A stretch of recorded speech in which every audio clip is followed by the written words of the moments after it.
திருமாவேலன் அவர்கள் ஊடகவியலாளராக, எழுத்தாளராக, வரலாற்று ஆசிரியராக, பன்முகம் கொண்டவராக விளங்கி கொண்டிருக்கிறார். அவர் எழுதியிருக்கக்கூடிய தீரர்கள் கோட்டம் திமுக, திராவிட அரசியல், முறை செய்து காப்பாற்றும் முதலமைச்சர் ஆகிய 3 நூல்களில் வெளியீட்டு விழாவிலே பங்கேற்பதில் நான் மிகுந்த மகிழ்ச்சி அடைகிறேன், பெருமை கொள்கிறேன். தீரர்கள் கோட்டம் என்பது நம்மோட தியாக புத்தகம். திராவிட அரசியல் என்பது நம்மோட கொள்கை புத்தகம். முறை செய்து காப்பாற்றும் முதலமைச்சர் என்பது நம்மோட சாதனை புத்தகம். 3வது புத்தகத்தை பெற்றுக்கொண்ட திராவிட ஆழ்வார் ஜெகத்ரட்சகன் அவர்கள்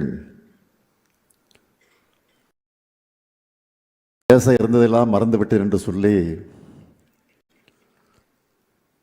நீண்ட நேரம் பேசினார். உண்மையிலேயே அவர் பேசிய குறிப்பில் புத்தகத்தை பற்றி எதுவுமே இல்லை. ஆனால் அவரே ஒரு புத்தகம் போடுற மாதிரி பேசி உட்கார்ந்திருக்கிறார். அடுத்து பேசியிருக்கக்கூடிய நம்முடைய ஆசிரியர் ஐயா அவர்கள் கொள்கை வகுப்படுத்து நூலை பற்றி சொல்லி அடுத்து நமக்குள்ள கடமையை பேசி அமர்ந்திருக்கிறார். நூலின் அறிமுக உரையை பேசிய நம்முடைய பேராசிரியர் சுபவி அவர்கள் திராவிட இயக்கத்தினுடைய கொள்கை உறுதி தளராம தடம் மாறாம அந்த கொள்கைகளை வென்றெடுக்க ஆட்சி நடத்துகிற பெருமை திமுகவுக்குத்தான் இருக்குன்னு பெருமையா பேசினார். அப்படிப்பட்ட நம்முடைய பெருமைகளை சொல்லுகிற புத்தகங்கள் தான் இந்த 3 புத்தகங்கள். அரசியல் புரட்சியின் அடையாளமா, ஒடுக்கப்பட்ட மக்களை உயர்த்துகிற கருத்தியல் தெளிவான அடையாளமா, திராவிட இயக்கம் இருக்கிற காரணத்தால் தான் ஆதிக்கவாதிகளுக்கும் அவங்களுக்கு அடிமை சேவகம் செய்யக்கூடியவங்களுக்கும் திராவிடம் என்றாலும் திராவிட இயக்கங்கள் என்றாலும் திராவிட முன்னேற்ற கழகம் என்றாலும் கசக்கு ரொம்ப எரியுது. ஒடுக்கப்பட்டவங்க மேலெழுந்து வராங்க என்பது எவ்வளவு வன்மம் வெளியே வருது. வரலாற்றை கொஞ்சம் திரும்பி பார்த்தோம்னா விமர்சனங்கள் என்ற பேரில் எத்தனை அவதூறுகள், எவ்வளவு காழ்ப்புணர்வு. அந்த காலத்தில் நீதி கட்சியை குழி தோண்டி புதைப்பேன்னு ஒருத்தர் சொன்னார்.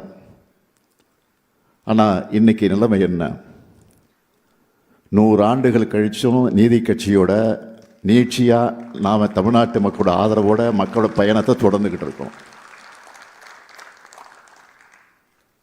நாம் திராவிட மாடல்னு சொல்ல அவங்களுக்கு திரும்ப திரும்ப எரியுது. அவங்களுக்கு திரும்ப திரும்ப எரியணும்னா நாம் திரும்ப திரும்ப திராவிட மாடல்னு சொல்கிறோம். 100 ஆண்டுகளுக்கு முன்னாடி தமிழ்நாடு எப்படி இருந்துச்சு, இன்னைக்கு எப்படி இருக்கு? இதே காலகட்டத்தில் நம்மளோட பிற மாநிலங்கள் அடைந்திருக்கக்கூடிய சமூக வளர்ச்சி, பொருளாதார வளர்ச்சி, உட்கட்டமைப்பு வளர்ச்சி என்ன? மற்ற எல்லாரையும் விட எல்லா வகையிலும் நாம் 20 ஆண்டுகளுக்கு முன்னோக்கி பயணிச்சுட்டு இருக்கோம்.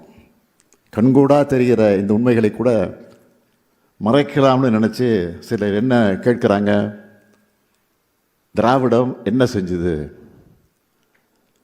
திராவிட மாடல்னா என்னன்னு கேட்குறாங்க. அவங்களுக்கெல்லாம் பதில் சொல்லுகிற வகையில் இந்த புத்தகங்களை எழுதியிருக்கிறார் நம்முடைய அருமை சகோதரர் திருமாவேலன் அவர்கள்.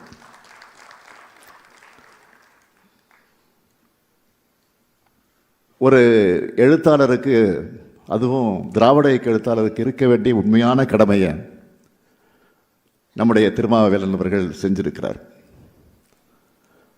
2002 இவர் எழுதின இவர் தமிழர் இல்லை என்றால் எவர் தமிழர் அந்த நூலை நான் வெளியிட்டப்போ சொன்னேன். திராவிட இயக்கத்தோட வரலாறு, அந்த சாதனைகள் குறித்து தொடர்ச்சியாக நீங்கள் எழுதணும்னு சொன்னேன். அந்த கடமையை செஞ்சிருக்கக்கூடியவருக்கு என்னுடைய மனதார பாராட்டுக்கள், வாழ்த்துக்கள். இதெல்லாம் உணர்வோடு வருதுன்னா அதை நிர்வகிச்சிருக்கக்கூடிய வகையிலே அவர் தமிழ் குடும்பத்தைச் சேர்ந்தவர் என்பது குறிப்பிடத்தக்கது. இவருடைய தந்தை பெரும் புலவர் படிக்கராமு, அவளை பற்றி உங்களுக்கெல்லாம் நிச்சயம் தெரிஞ்சிருக்கும். திருக்குறள் நெறி பிறப்ப தன்னையே ஒப்படைச்சுக்கிட்ட வருவர். அதனால தான் இந்த ஆண்டுக்கான திருவள்ளுவர் விருதை அவருக்கு நாங்கள் வழங்கணும். இப்படிப்பட்ட தமிழ் குடும்பத்தை, அந்த எழுத்து குடும்பத்தை சார்ந்த திருமாவேலன் அவர்கள் கலைஞர் செய்தியுடைய தொலைக்காட்சிக்கு தலைமை பொறுப்பில் இருந்து சிறப்பாக செயல்பட்டு வர்றார். ஏன் முரசொலி நாளேட்டிலும் பங்களிக்கிறார். பொதுவாக மீடியாவில் இருக்கிறவங்க, அதில் நியூஸ் சேனல் இருக்கிறவங்க எப்படிப்பட்ட பரபரப்பான சூழல் இருப்பாங்கன்னு நமக்கு தெரியும். பிரேக்கிங் நியூஸ் எடுக்கிற பரபரப்புலையும் தன்னுடைய எழுத்து பணிக்கு பிரேக் எடுக்காமல் இப்படிப்பட்ட நூல்களை படைக்கிறதுக்காகவே திருமாவேலன் அவர்களை நான் மனதார பாராட்டுகிறேன், வாழ்த்துகிறேன். இன்றைக்கு வெளியிட்டு இருக்கக்கூடிய இந்த நூல்களை பற்றி சொல்லணும்னா, முதல்ல தீரர்கள் கோட்டம் திமுக. இந்த புத்தகத்தை எழுதுனதுக்காக திராவிட முன்னேற்ற கழகத்துடைய முதன்மை தொண்டனா என்னுடைய நன்றியை நான் தெரிவிச்சுக்கிறேன். பேரறிஞர் அண்ணா உருவாக்கி அரை நூற்றாண்டு காலம் தலைவர் கலைஞர் அவர்கள் வழிநடத்திய இயக்கம் இந்த இயக்கம். பவள விழா கண்டிருக்கக்கூடிய காலகட்டத்தில் நான் தலைவர் பொறுப்பில் இருக்கிறேன்.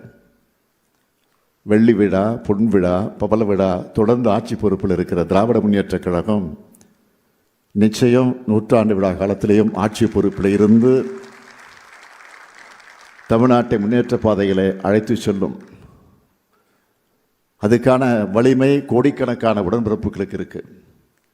கடுமையான எதிர்ப்புகளை எல்லாம் வென்று நெருப்பாற்றில் இணைந்தி அண்ணாவுடைய தம்பிகளா, தலைவர் கலைஞருடைய உடன்பிறப்புகளா கட்டுக்கோப்பாக இருக்கிற இந்த இயக்கத்தை தீரர்கள் கொட்டன்னு சொல்லாமல் வேற என்ன சொல்றது? உழைப்பை மட்டுமல்ல, உயிரையே கொடுத்தவர்களால் உருவாக்கப்பட்ட இயக்கம் இந்த இயக்கம். அந்த தியாக வரலாற்றை கண்ணீர் வர வைக்கக்கூடிய அளவுக்கு அந்த தியாகிகளுடைய வரலாற்றை இன்றைய இளைய தலைமுறையினர் நிச்சயம் அறிந்து கொள்ள வேண்டும். திமுகனா என்ன, திமுகனா என்னன்னு ஹிஸ்டரியை திரும்பி பார்த்தீங்கன்னா, போராட்டம் போராட்டம் போராட்டம், சிறை சிறை சிறை, தியாகம் தியாகம் தியாகம், இதுதான் திமுக. இந்திய திணிப்புக்கு எதிரான போர்க்களம், எல்லைமீட்பு போர்க்களம், எமர்ஜென்சி கொடுமைகள், எதேச்சாதிகார அடக்குமுறைகள்னு நம்மளோட மண் மொழி மானம் காக்க திமுக எதிர்கொண்ட வழிகள் ரொம்ப அதிகம், ரொம்ப பெருசு. அத்தனையும் கடந்து 6வது முறையாக ஆட்சி பொறுப்புக்கு வந்திருக்கிறதுக்கு காரணம் தொண்டர்கள் தான். அரசியலில் பலரும் சொகுசு எதிர்பார்த்து வருவாங்க. ஆனால் திமுகவுக்கு அந்த சொகுசு கிடையாது. சில இயக்கங்களை பார்த்தீங்கன்னா சின்ன எஃப்ஐஆருக்கு கூட கட்சி விட்டு கட்சி தாவாங்க. ஆனால் கொடூரமான அடக்குமுறைகளை எதிர்கொண்டு அவதூறுகளையும் பழிச்சொற்களையும் தாங்கி வன்மத்தையும் தாங்கி கருப்பு சிறப்பு தான் உயிர் மூச்சு, அண்ணாவும் கலைஞரும் தான் சொன்ன கொள்கைகள் தான் அவர் கட்டளைன்னு லட்சியத்துக்காக வாழக்கூடியவங்க தான் நம்முடைய திராவிட முன்னேற்ற கழகத்துடைய உடன்பிறப்புகள். இந்த வலிமையெல்லாம் பட்டியல் போட்டு பதிவு செய்துள்ளதால் தான் தீரர்கள் கூட்டம் திமுகவை தியாக புத்தகம்னு சொன்னேன். அடுத்து திராவிட அரசியல், திராவிட அரசியல் வரலாற்றின் குப்பை தொட்டியில் எத்தனையோ இயக்கங்கள் தூக்கி எறியப்பட்டிருக்கு. ஆனால் எதிர்ப்பாளர்கள் எல்லாம் குப்பை தொட்டியில் எரிந்து கோட்டையை பிடிச்ச இயக்கம்னா அது திராவிட இயக்கம் தான். நிறைய பேர் என்கிட்ட கேட்டாங்க, இவ்வளவு அவதூறுகளை தரம் தாழ்ந்த வாசகங்களை எல்லாம் எப்படி தாங்கிக்கிறீங்க அப்படின்னு கேட்பாங்க. அதுக்கு என்னுடைய பதில் என்ன என்றால், இதெல்லாம் எங்களுக்கு புதுசாக இன்னைக்கு நேற்று பார்க்குறோம். பேரறிஞர் அண்ணா வழியில் சொல்லணும்னா வாழ்க வசவாளர்கள் தமிழ் சமுதாயத்தை முன்னேற்றத்திற்கான நம்முடைய வேலையை பார்த்துக்கிட்டு இருக்கோம். அதனால தான் காலங்கள் மாறுது, எதிரிகள் மாறுறாங்க. ஆனால் திமுக மட்டும் கம்பீரமாக நிலைச்சு நிற்குது. காலந்தோறும் உருவாகுகிற அரசியல் எதிரிகளை சிங்கிள் ஹேண்டில் எதிர்கொண்டு நூற்றாண்டை நோக்கி நடைபோட்டுக்கிட்டு இருக்கிறோம். நாம் சூரியனைப் போல நிரந்தரமான ஒளியை வழங்கிக்கிட்டே இருக்கணும். இதைத்தான் திராவிட அரசியல் புத்தகம் சொல்லுது. தாய் தமிழ்நாட்டுக்கு தமிழ்நாடு பெயர், தமிழுக்கு செம்மொழி தகுதி, சமூக நீதி கருத்தியலை காப்பது, தமிழ்நாட்டின் வளர்ச்சியிலே திட்டங்களை சாத்தியப்படுத்துவது, ஏராளமான கல்வி நிலையங்களை உருவாக்குவது, சொல்லி தீராத சாதனைகளுக்கு சொந்தமான இயக்கம் நம்முடைய இயக்கம். நீதி கட்சி காலத்திலிருந்து அதோட நீட்சியான நம்மோட திராவிட மாடல் அரசு சாதனைகளின் வரலாற்று கருவூலமாக இந்த புத்தகத்தை உருவாக்கி இருக்கிறார். கண் முன்னாடி ஏற்பட்டிருக்கக்கூடிய வளர்ச்சியை கூட காண பிடிக்காம கண்மூடி குற்றம் சாட்டக்கூடியவர்களுக்கு இதோ ஆதாரம், இப்போவாச்சும் படிங்கன்னு திருமாவளவன் இந்த புத்தகத்தை நமக்கு எழுதியிருக்கிறார். வரலாற்று அறிவும் திராவிட பற்றும் மொழி திறனும் உள்ள ஒருத்தரால் தான் இப்படிப்பட்ட நூலை எழுத முடியும். இது எல்லாத்துலேயும் தான் தேர்ந்தவர்னு நம்முடைய திருமாவளவன் அவர்கள் நிரூபிச்சிருக்கிறார். அடுத்து 3வது புத்தகம், முறை செய்து காப்பாற்றும் முதலமைச்சர். இந்த புத்தகத்தை பற்றி நான் சொல்வதை விட நீங்கள் வாங்கி படித்து பொதுவெளியில் பேசணும். நம்ம ஆட்சி அனைவருக்குமான ஆட்சியாக எப்படி சிறப்பாக செயல்படுதுன்னு சொன்னாங்களே. அன்பு பத்து, அறிவு பத்து, மகளிர் பத்து, உழவர் பத்து, இளையோர் பத்து, திராவிட பத்து, தமிழின பத்து, எழுந்தது பத்து, தமிழ்மொழி பத்து, ஏற்ற பத்துன்னு அருமையாக எழுதியிருக்கிறார். மொத்தத்தில் திராவிட மாடலை சுருக்கமாக அவர் கொடுத்திருக்கிறார். இதை புத்தகம்னு சொல்கிறதை விட நம்ம ஆட்சியுடைய டைரின்னு சொல்லலாம். இந்த புத்தகத்தை மாண்புமிகு ஆசிரியர் அவர்கள் வெளியிட நம்ம திராவிட ஆழ்வார் பெற்றுக்கொண்டிருக்கிறார். இதையும் திருமாவளவன் அவர்கள் காரணத்தோடு தான் செஞ்சிருப்பார்னு நினைக்கிறேன். இது எல்லோருக்குமான ஆட்சின்னு காட்ட இப்படி பண்ணியிருப்பார்னு நான் நினைக்கிறேன். கடந்த வாரம் தமிழ்நாடு ஹஜ் இல்லத்துக்கு நான் அடிக்கல் நாட்டினேன். விமான நிலையத்துக்கு எதிராக ஹஜ் இல்லத்துக்கு நான் அடிக்கல் நாட்டினேன். அடுத்த சில நாட்களில் மனிதநேய மகத்துவத்தை சொல்கிற கிறிஸ்மஸ் விழாவில் பங்கேற்றேன். மறுநாள் திருநெல்வேலி மாவட்ட அரசு விழாவில் நெல்லையப்ப திருக்கோயிலில் வெள்ளித்தேர் வரும் ஜனவரியில் ஓடும்னு நான் சொன்னேன். இதுதான் திராவிட மாடல். நம்மளை எப்படி கார்னர் பண்ணுறதுன்னு தெரியாமல் எதிரிக புலம்பிகிட்டு இருக்காங்க. இப்போ இங்கே வந்திருக்கக்கூடிய உங்களுக்கும் இந்த புத்தகங்களை வாங்கக்கூடியவர்களுக்கும் நான் வைக்கக்கூடிய வேண்டுகோள் என்னவென்றால், புத்தகம் என்பது அறிவாயுதம். பயன்படுத்தாமல் விட்டால் ஆயுதம் துருப்பிடிச்சிடும். அதே போல் புத்தகங்களையும் அலங்காரத்துக்காக அலமாரியில் வைக்காமல் தினமும் எடுத்து வாசிக்கணும். அப்போ தான் நம்முடைய மூளையும் துருப்பிடிக்காமல் இருக்கும், புதிய சிந்தனைகள் பிறக்கும். இன்றைக்கி 30 செகண்ட் ரீல்ஸ் வீடியோவை கூட முழுசாக பார்க்காம ஸ்கிப் பண்ணுற அளவுக்கு எல்லாமே வேகமாக போயிட்டுருக்கு. இந்த அடிஷ்னலால் எந்த விஷயத்துலையும் ஆழ்ந்த கவனம் செலுத்த முடியாமல் இளைஞர்கள் தவிக்கிறாங்க.